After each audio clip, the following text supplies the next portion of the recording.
Hold the Nyeri governor, thank you. Yes, Osoro.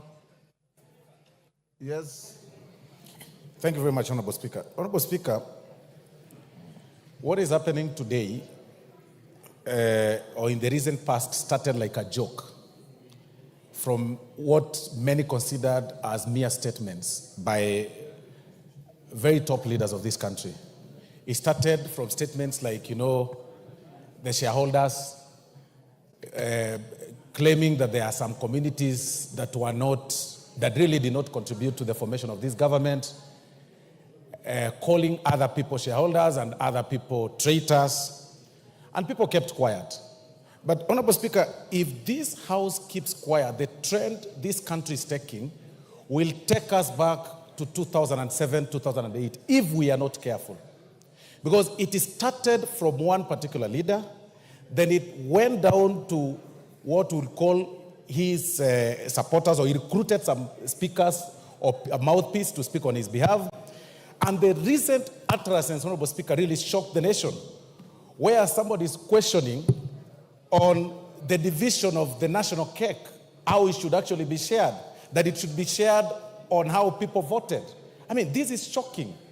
What he did say is that if we go by that formula that he was proposing, then he should also propose that a certain section of people or a region should then not pay taxes.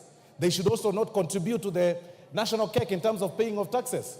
That is exactly what the governor of Nyeri meant. And that is extremely selfish, being extremely selfish.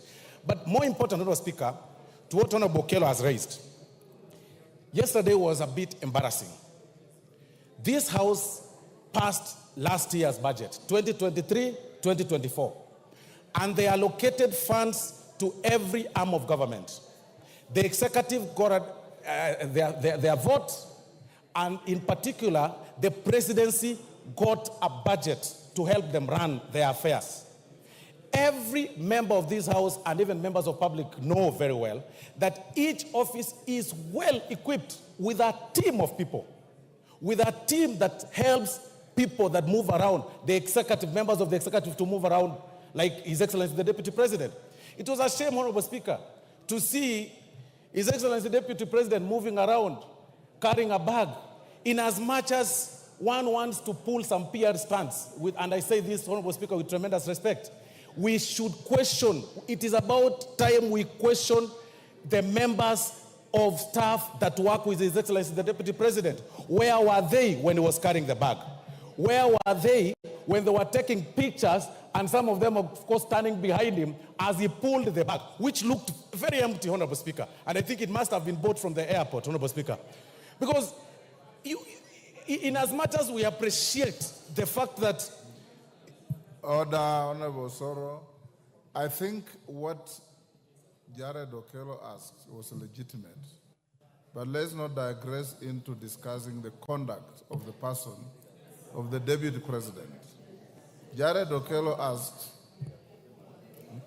whether, and I saw it in the reason I allowed him to seek that statement from the majority leader is that the person of the Deputy President of this country is a responsibility of everybody. His movement to any part of the country has security implications. How he travels, who he travels with, where he goes, has security implications. So I saw it in the context that it is not a matter that is normal to see our Deputy President towing a bag on the airside to the aircraft, because you have appropriated resources to facilitate the work of the office of the presidency. That is how I understood Okello's concern. And Okello was seeking the majority leader to assure the country whether this is something subnormal or this is something that is near normal, or somebody is saying is the new normal, but in security terms, it is not normal. And that's what I expect the majority leader to tell this House. So anybody who seeks to speak to this can only confine yourself within that context. If you start discussing the personal conduct of the Deputy President, I will not allow you. Yes, KJ. What's your point of order? Mr. Speaker, I was seeking to find out if the leader, the whip is in order, and you have guided so well, Mr. Speaker, on the points that we have to confine ourselves into. But the whip was also deviating into even taking a mickey on very serious professions, Mr. Speaker. He's talking about the Deputy Speaker taking a PR show to the runway. And I would like for the whip to understand that PR as a practice in itself is a very respectable profession. But most importantly, you also got to understand, Mr. Speaker, and I have to put this straight, that the Deputy President is on record saying that he is a product of the drama festival. He has acted on stage, in plays, even at the University of Nairobi, Mr. Speaker. So if he decides to put up a play, it is not the place of the whip to call him out on putting up a PR show, Mr. Speaker. Mr. Speaker, the Deputy President is very serious about supporting the talents in this country. Only a few days ago, Mr. Speaker, the Deputy President was there for the launch of the Bahati show, Mr. Speaker. We might have had a continuation of the same show on the side, on the runway of at the JKI, Mr. Speaker. So, Mr. Speaker, I was seeking to find out if the whip is in order to take a mickey at very serious professions, the profession of PR and public relations, the profession of actors, and even the people who chase clout for content, Mr. Speaker, for TikTok, are also doing a serious job, Mr. Speaker. So I would want you to find the whip out of order totally, Mr. Speaker, for deviating from the issues as you directed. Thank you very much, Mr. Speaker. Order, honorable members, honorable KJ. The act of a Deputy President towing a travel bag on the runway is not a display of talent. And it cannot be. Yes, Osoro, wind up. Thank you very much, Honorable Speaker. Honorable Speaker, I stand guided, and I'll not delve into the conduct of His Excellency Deputy President. But Honorable Speaker, nothing stops any member of this House from bringing the conduct of His Excellency Deputy President, especially when it's a shame to the country, Honorable Speaker.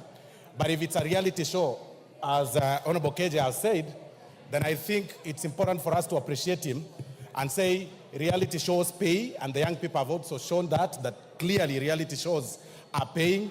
And in fact, people are saying even TikTok pays. And the very first time I saw that video, Honorable Speaker, His Excellency Deputy President towing the bag was actually on TikTok. Honorable members, reduce your consultations. Wind up. Thank you, Honorable Speaker. So generally, Honorable Speaker, what I'm saying is that members, any public officer, any public servant, Honorable Speaker, right from the top, His Excellency the President, downwards, to all those people that have been given the privilege to serve in this country, should be careful on the utterances they make and their conduct in public. And it's at this point sometimes, Honorable Speaker, that we ask whether clearly NCIC is operational. Because at this point, we should be seeing the governor for Nyeri being summoned and questioned for his utterances against a certain community and profiling some communities as lesser human beings, Honorable Speaker. And we should also be seeing, the people raising questions on Chapter 6 of the conduct of even some members, senior members of the executive, on how they carry themselves in public. But to also applaud the Deputy President, Honorable Speaker, and appreciate him for deciding to spend less, and use a commercial flight to Mombasa. That is now what we want. That is how we move around. That he is able now to pay. Zamzam, wind up. Asante sana Mheshimiwa Spika. Na mimi nataka nielezee wabunge wenzangu mambo yanayotendeka si mambo ya kucheka. Mheshimiwa Spika, sisi tunajua majukumu ya naibu wa rais. Na hata kama leo pengine Mheshimiwa Spika, wewe pia ungefanywa hivyo, tungesimama hapa